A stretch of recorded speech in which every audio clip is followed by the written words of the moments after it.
حضرت عمر رضی اللہ تعالی عنہ وہ ہیں کہ میرے حضور نے فرمایا لوگوں جب نیک لوگوں کا ذکر کرو تو میری عمر کا تذکرہ ضرور کیا کرو۔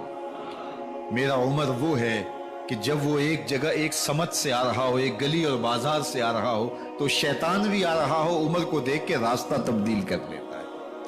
حضرت عمر رضی اللہ تعالی عنہ کی طبیعت کے اندر جو جاہ و جلال تھا، طبیعت کے اندر جو سختی تھی، وہ اسلام کے اندر آ کر بھی قائم رہی، اور آپ نے وہی سختی، وہی جاہ و جلال جو پہلے مسلمانوں کے خلاف تھا، اب کفار کے خلاف، منافقین کے خلاف حضرت عمر کی طبیعت کے اندر وہ جوش و خروش بدستور موجود رہا۔ لیکن جس دن آپ خلیفہ بنے تو اس دن آپ نے ممبر پہ چڑھ کے جو خطبہ دیا اس میں کہا لوگوں میں سخت اس لیے تھا کہ رسول اللہ نرم تھے، پھر میں سخت اس لیے تھا کہ حضرت ابوبکر صدیق نرم تھے، اب میں تخت خلافت پہ بیٹھا ہوں، اب میری سختی جو ہے وہ نرمی میں تبدیل ہو گئی، صرف فاسقوں، فاجروں اور باغیوں کے لیے میں سخت ہوں، باقی تمہارے لیے نرم ہوں۔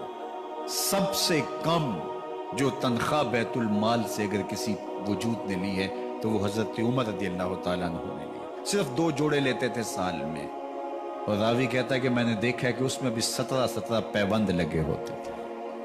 حضرت عمر رضی اللہ تعالیٰ عنہ کا طرز زندگی، آپ کا انداز معاشرت اور آپ کا انداز خلافت، ہر لمحہ آپ کی زندگی کا اٹھا کے دیکھیے کتنی مرتبہ قرآن حضرت عمر کی رائے کے مطابق نازل ہوا ہے۔ اللہ تعالیٰ جل شانہ نے ان کو صاحب الہام بنایا تھا۔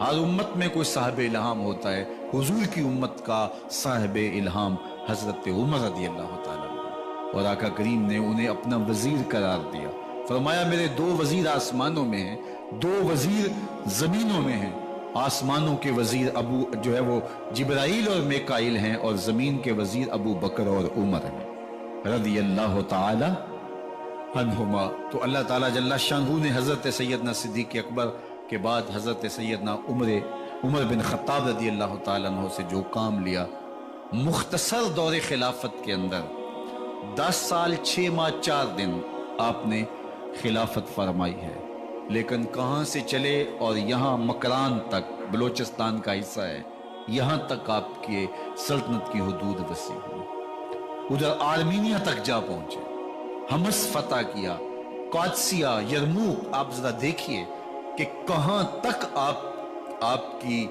فوجوں کے گھوڑے دوڑتے رہے، اور اللہ تعالیٰ جل شانہ نے ان کو جو توانائی، عدل و انصاف کی قوت عطا فرمائی۔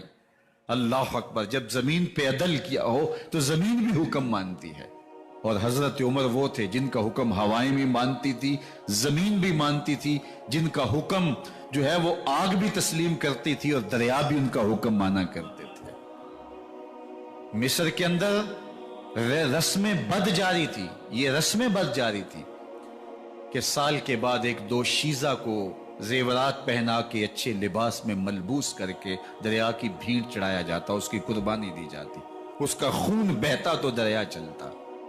جب اسلام مسلمانوں نے مصر فتح کیا تو گورنر نے لکھا کہ اسلام تو اس طرح کی رسوم کی اجازت نہیں دیتا، لیکن خشک سالی ہے، لوگوں کی فصلیں ویران پڑی ہیں، تو حضرت کیا کیا جائے؟ تو حضرت عمر رضی اللہ تعالیٰ عنہ کو جب قاصد آ کے پیغام دیتا ہے تو کاغذ کے ٹکڑے پہ لکھتے ہیں بسم اللہ الرحمن الرحیم، مصر کے نیل کی جانب عمر کا خط، لکھتے ہیں اے نیل اگر تو اللہ کے حکم سے چلا کرتا ہے تو چل، ورنہ ہمیں تیرے چلنے کی کوئی حاجت نہیں ہے۔ اور قاصد کو کہا یہ خط لے جاؤ اور جا کے دریائے نیل میں پھینک دو۔ قاصد جا کے خط دریائے نیل میں پھینک دیتا ہے، پانی آتا ہے، ایسا دریائے نیل چلا 14 صدیاں ہوئی ہیں آج تک کبھی بند ہی نہیں ہوا ہے۔ دریا حکم مانتے ہیں، آگ نکلتی ہے، لوگ حضرت عمر رضی اللہ تعالی عنہ کے پاس آئے، حضرت لاوا پھوٹا ہے، آگ نکل رہی ہے اور مدینے کی طرف بڑھ رہی ہے، اب کیا کیا جائے؟ فائر بریگیڈ تو زمانے میں تھی نہیں۔ عمر نے اپنی قمیض اتاری، جس قمیض پہ 17 پیوند لگے ہوئے تھے چمڑے کے، کہا یہ قمیض لے جاؤ، جدھر آگ بڑھ رہی ہے آگے ڈھالنا، آگ پیچھے بھاگ جائے گی۔ زلزلہ آتا ہے تو زمین پہ دہرا مارتے ہیں، زمین رک جا، کیا عمر نے تیری چھاتی پہ عدل نہیں کیا ہے؟ تو یہ عمر ہے رضی اللہ تعالی عنہ کہ جن کے انصاف کی وجہ سے، جن کے عدل کی وجہ سے اللہ تعالیٰ کی رحمات اور اس کی برکات کا نزول ہوتا تھا، اور اللہ تعالیٰ نے مسلمانوں کو وہ آبرومند حکومت دی۔ کائنات کی تاریخ کے اندر ایسی حکومت آپ نے نہیں دیکھی ہوگی جو حضرت عمر نے حکومت کی ہے۔ اللہ اکبر! فرمایا فرات کے کنارے پہ ایک کتا بھی پیاسا مر گیا تو اس کا حساب بھی عمر سے ہوگا۔ جب اتنے علاقے فتح ہو گئے تو ایک دن حضرت عمر بیٹھ کے رو رہے تھے، تو کسی نے کہا حضرت رو کیوں رہے ہیں؟ فرمایا کہ میں اس لیے رو رہا ہوں کہ فلاں پل سے بکریاں گزری ہیں، تو پل کے اندر شکستگی تھی، ٹوٹا ہوا تھا پل درمیان میں کچھ، اس میں ایک بکری کی ٹانگ ٹوٹ گئی ہے، تو میں ڈرتا ہوں کہیں اس کا حساب نہ لیا جائے، کہ میرا رب یہ نہ پوچھے کہ عمر تو نے پل صحیح تعمیر نہیں کروائے تھے کہ ایک بکری کی ٹانگ کیوں ٹوٹی ہے۔ یہ ہیں حضرت عمر رضی اللہ تعالی عنہ۔ اللہ اکبر! حضرت سیدنا عمر رضی اللہ تعالیٰ عنہ کی پوری زندگی آپ دیکھ لیجئے۔ آپ دن کو گھر میں بیٹھتے ہیں، دربار خلافت میں بیٹھتے ہیں، اور آپ کا دربار خلافت کیا ہے؟ کوئی عالی نصب محل نہیں ہے، مسجد نبوی کا صحن ہے، وہاں بیٹھ کے فیصلے ہو رہے ہیں۔ باہر سے سفیر آتا ہے اور آ کے پوچھتا ہے کہ میں امیر المومنین کے، مسلمانوں کے حکمران کے دارالامارہ میں محل میں جانا ہے، تو وہ مسکرا کے کہتے ہیں ہمارے امیر کا تو کوئی محل نہیں ہے۔ کہا کہاں ہے تمہارا امیر؟ کہا مسجد نبوی میں ہوگا یا بیت المال کے اونٹوں کی دیکھ بھالی کر رہا ہوگا، ان کی دیکھ بھال میں لگا ہوگا۔ وہ جب گئے تو مسجد میں نہیں ہے، اللہ اکبر! وہاں گئے تو وہاں بھی نہیں ہے۔ پھر کیا دیکھتے ہیں کہ عمر رضی اللہ تعالی عنہ جنت البقیع کے پاس ایک درخت کے نیچے اینٹ کا سرانہ رکھ کے سوئے ہوئے، تو اس نے کہا عمر تو نے عدل کیا ہے، تجھے کچی اینٹ پہ بھی نیند آ گئی۔ ہمارے حکمرانوں نے انصاف نہیں کیا، اور وہ بند اور محفوظ کمروں کے اندر بھی سکون اور چین کی نیند نہیں سو سکتے۔ حضرت سیدنا عمر رضی اللہ تعالیٰ عنہ نے اس طرح ان امور سلطنت نبھائے۔ آپ دن کو لوگوں کی دیکھ بھالی کرتے، لوگوں کی ضروریات سنتے سمجھتے، اور جب رات پڑتی لوگ سو جاتے، عمر مدینے کی گلیوں میں پہرا دیتے۔ کائنات نے کوئی ایسا بھی حکمران دیکھا ہوگا؟